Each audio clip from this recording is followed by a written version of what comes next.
Perkenalkan, nama saya Putri Febriani Aldriandi, NIM 1805510021 dari Fakultas Ekonomika dan Bisnis, Universitas Setigubang Unisbank Semarang.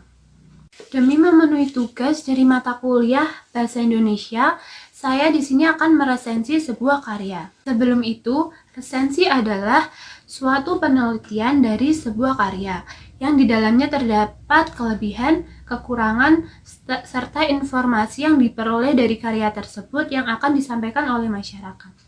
Langsung saja, di sini saya akan meresensi sebuah novel yang berjudul KKN di Desa Penari.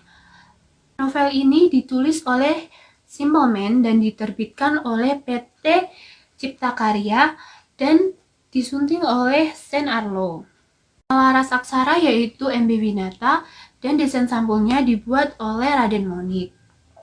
Ilustrator dipegang oleh Ajon Anggara dan Alfion. Buku ini setebal 253 halaman dengan harga Rp77.000. Sebelumnya kalian pasti tidak asing lagi dengan cerita KKN Desa Penari ini kan?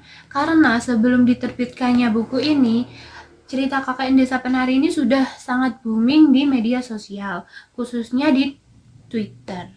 Diangkat dari sebuah tweet Twitter yang mengisahkan tentang sekelompok mahasiswa yang akan melakukan KKN di sebuah desa terpelosok di Jawa Timur. Sekelompok mahasiswa tersebut terdiri dari Widya, Wahyu, Ayu, Nur, Anton, dan Bima.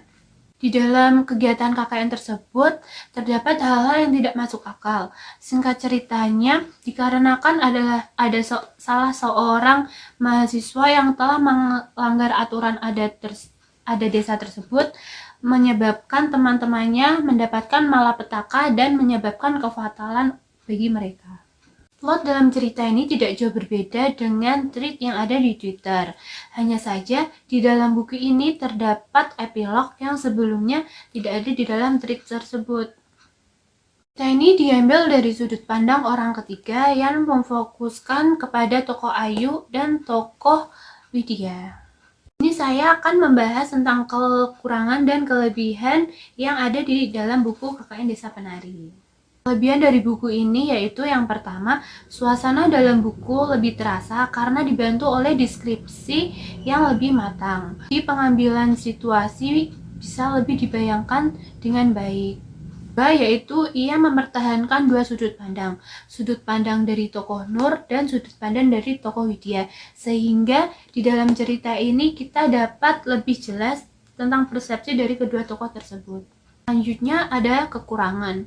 Yang pertama, yaitu awalnya saya cukup berharap tokoh-tokoh di dalam ini lebih kuat dan berkarakter, tetapi pada kenyataannya tidak demikian. Masih ada tokoh-tokoh yang tidak jelas bagaimana cerita selanjutnya. Yang kedua, yaitu saya merasa cerita ini terlalu cepat dan sebenarnya masih banyak lagi yang seharusnya bisa digali dalam cerita ini. Yang terakhir yaitu yang saya rasa pada sampulnya yang menurut saya bahannya kurang bagus, terlalu kaku, mudah mengkerut seperti habis dilipat, dan terdapat banyak garis-garis setelah itu. Setelah itu, hal positif yang bisa kita ambil dari cerita KKN Desa Penari ini adalah kita sebagai tamu harusnya kita bisa menjaga tata krama, kesopanan, dan kita seharusnya bisa mematuhi aturan yang ada di dalam setiap daerah, karena bagaimanapun kita adalah tamu di daerah tersebut. Sekian resensi novel dari saya. Maaf apabila ada kekurangan. Terima kasih.